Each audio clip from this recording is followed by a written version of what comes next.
Restricted monetization. আপনি যদি Facebook page বা আইডি থেকে কাজ করে থাকেন আর ইনকাম করতে চান, যদি এই রেস্ট্রিক্টেড মনিটাইজেশন থাকে তাহলে কিন্তু আপনি কখনো ইনকাম করতে পারবেন না। এক ক্লিকে কিভাবে এলিজিবল মনিটাইজেশন করবেন, মানে এই সমস্যাটা দূর করবেন, আমি ভিডিওটার মাধ্যমে আজকে আপনাদের সাথে শেয়ার করব। যে যেখান থেকে ভিডিওটা দেখছেন অবশ্যই কমেন্ট করে যাবেন, খুব ইম্পর্টেন্ট আজকের ভিডিওটা। প্রথমে আমি আপনাদেরকে আমাদের 13তম ব্যাচের স্টুডেন্টের যে প্রবলেমটা ছিল সেই প্রবলেমটা একটু শেয়ার করবো। দেখুন উনি লিখেছেন যে আসসালামু আলাইকুম আপু, আমি আপনার 13তম ব্যাচের স্টুডেন্ট। আমার একটা পেজ আছে, যে পেজে পলিসি ইস্যু আছে, রেস্ট্রিক্টেড মনিটাইজেশন আছে।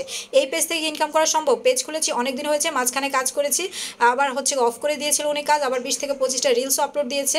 কিন্তু এখন সে কি করবে, এই যে কন্টেন্ট মনিটাইজেশন পলিসি ইস্যু আছে। তো আমি বিস্তারিত আজকে ভিডিওটাতে আপনাদের সাথে শেয়ার করব কিভাবে আমরা আগে রেস্ট্রিক্টেড মনিটাইজেশনটা ঠিক করব সেটা দেখব। পেজ ইজ রেকমেন্ডেবল, পেজটা কিন্তু রেকমেন্ডেবল আছে কিন্তু রেস্ট্রিক্টেড মনিটাইজেশন আছে, এটা আপনারা কিভাবে ঠিক করবেন? প্রথমে আপনারা চলে আসবেন গুগল ক্রোম ব্রাউজারে আসার পরে আপনারা এটা ঠিক করবেন। আমি আপনাদেরকে আরেকটা পেজ দেখাচ্ছি, যেই পেজটাতে কিন্তু এই সমস্যাটা আছে, বা এই সমস্যাটা থাকলে আমাদের কি কি সেটআপ আসবে সেটাও আমি আপনাদের দেখাবো।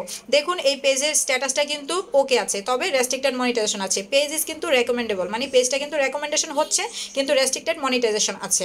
কিন্তু এটার কিন্তু স্টার সেটআপটা চলে এসেছে, কিন্তু অন্যান্য যে সেটআপগুলো এগুলো কিন্তু আসবে না যদি এই সমস্যাটা থাকে। তো আমরা এখন চলে যাব গুগল ক্রোম ব্রাউজার থেকে আমরা এখান থেকে আমাদের ফেসবুক আইডি, মানে এই পেজটা যে অ্যাডমিন সেই আইডিটাকে আগে এখানে লগ ইন করে নিতে হবে।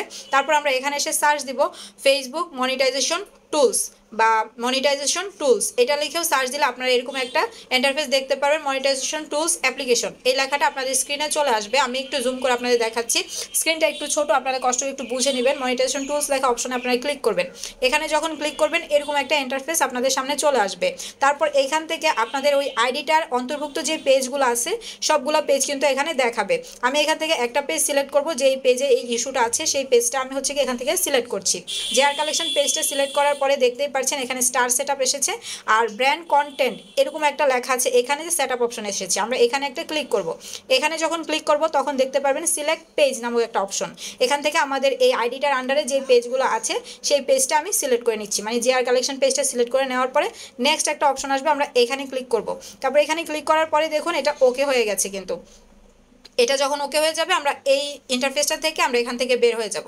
এখান থেকে বের হয়ে যাওয়ার পরে আপনারা দেখতে পারবেন যে এক ক্লিকে আপনাদের সমস্যার সমাধান হয়েছে কিনা। একটু সময় দেবেন, আমি একটু আমার পেজটার মধ্যে আবার ঢুকছি আর প্রফেশনাল ড্যাশবোর্ডে আসবো। এখানে আসার পরে সেমভাবে আমরা কিন্তু মনিটাইজেশন সেকশনটাতে আবার চলে যাব আর পেজ রেকমেন্ডেশন অপশনটাতে চলে যাব। এখানে আসার পরে দেখতেই পাচ্ছেন আমাদের কিন্তু আগে মনিটাইজেশন লেখাটা ছিল না, এখন কিন্তু এই লেখাটা চলে আসছে।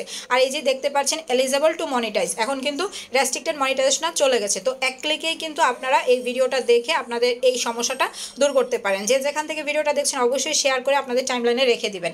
এই সমস্যাটা যখন আপনার দূর হয়ে যাবে তারপর আপনি কন্টেন্ট মনিটাইজেশন পলিসি ইস্যুটা নিয়ে কাজ করবেন। ওই পলিসি ইস্যুটা যাওয়ার জন্য আপনার পেজ থেকে কন্টিনিউয়াসলি লাইভ এবং অরিজিনাল ভিডিও দিতে হবে, তাহলে ওই ইস্যু